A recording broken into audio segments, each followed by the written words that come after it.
Breaking news చూస్తున్నాం. మాజీ ముఖ్యమంత్రి కేసీఆర్ కు క్లిష్టమైన సమస్య వచ్చింది.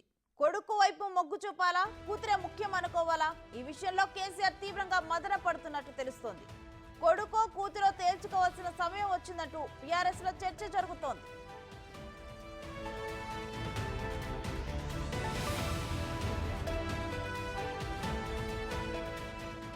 బీఆర్ఎస్ ను బీజేపీలో విలీనం చేస్తారంటూ జరుగుతున్న చర్చ వెనుక ఆసక్తికర కోణాలు వెలుగు చూస్తున్నాయి.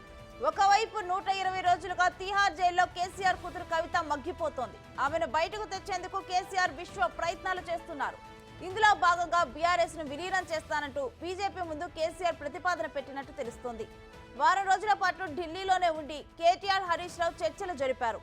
గతంలో తమ ప్రభుత్వ హయాంలో ఫామ్ హౌస్ ఫైల్స్ పేరుతో కేసు పెట్టిన బిఎల్ సంతోష్ తో పాటు బీజేపీ జాతీయ అధ్యక్షుడు జేపీ నడ్డాతోనూ చర్చలు జరిపినట్టు సమాచారం.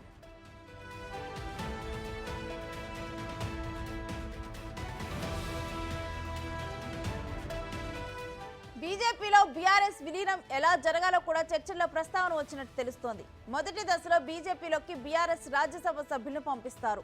త్వరలోనే చేరికలంటూ బీజేపీ పెద్దల నుంచి సంకేతాలు వెళ్లాయి. వారం రోజుల్లోనే పూర్తవుతుందంటూ ఢిల్లీ సర్కిల్లో చర్చ జరుగుతోంది. మరి కూతురు కోసం పార్టీని, కొడుకు కేటీఆర్ భవిష్యత్తును కేసీఆర్ త్యాగం చేస్తారా? ఇదే అస్సలు ప్రశ్న. ఎందుకంటే బీఆర్ఎస్ ను బీజేపీలో విలీనం చేస్తే కేటీఆర్ రాజకీయ భవిష్యత్తు ముగిసినట్లే అంటున్నారు ఆ పార్టీ నేతలు. వర్కింగ్ ప్రెసిడెంట్ గా ఇంతకాలం బీఆర్ఎస్ లో తిరుగులేని అధికారం చెలాయించారు కేటీఆర్. తాను ఎంత చెబితే అంత. బీజేపీలో విలీనమై బీఆర్ఎస్ కనుమరుగైతే కేటీఆర్ తెరమరుగవుతారా? కుమారుడి రాజకీయ భవిష్యత్తు కోసం కూతురు కవితతో బంధాన్ని కేసీఆర్ తెంచుకుంటారా? కూతురుని తిహార్ జైలుకే పరిమితం చేస్తారా?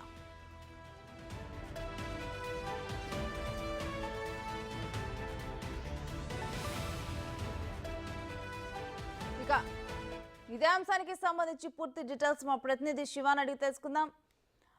శివ, కేసీఆర్ ఇటు డిసైడ్ అవ్వబోతున్నారా కొడుకా కూతురా అని చెప్పి?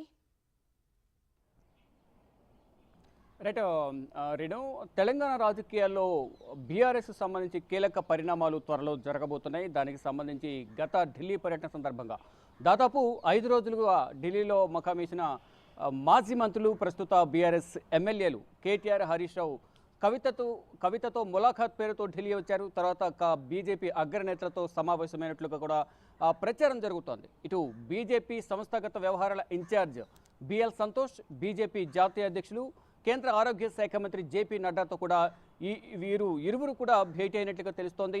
పలు కీలక అంశాలపై వీరు నిర్ణయాలు తీసుకున్నట్లుగా, కొన్ని ప్రతిపాదనలు బీజేపీ ముందు ఈ ఇరువురు నేతలు ఉంచినట్లుగా తెలుస్తుంది. దానికి సంబంధించి వారు కూడా కొన్ని కండిషన్స్ అప్లై అన్నట్లుగా కూడా కొన్ని కీలక నిర్ణయాలు తీసుకున్నట్లుగా తెలుస్తుంది. దానిలో భాగంగానే గత కొన్ని రోజులుగా ఏదైతే ప్రచారం జరుగుతుందో బీజేపీ బీఆర్ఎస్ రెండు ఒకటే, బీఆర్ఎస్ బీజేపీ బీ టీమ్ అంటే కూడా ప్రధానంగా ప్రచారం జరుగుతుంది తెలంగాణ రాజకీయాల్లో. ఇటు అసెంబ్లీ ఎన్నికల నుంచి తర్వాత రీసెంట్గా జరిగిన లోక్సభ ఎన్నికల్లో కూడా ఆ బీ టీమ్ అనేది ప్రధానంగా అక్కడ తేటతెల్లమైంది. ఎక్కడైతే బీజేపీ వీక్గా ఉందో అక్కడ బీఆర్ఎస్ సపోర్ట్ చేయడం వల్ల ఆ నియోజకవర్గాల్లో బీజేపీ విజయం సాధించింది. దాదాపు 8 లోక్సభ నియోజకవర్గాల్లో ఇండైరెక్ట్గా ఇంటర్నల్ సపోర్ట్తో, మ్యూచువల్ అండర్స్టాండింగ్తో 8 లోక్సభ స్థానాలను బీజేపీ సాధించింది.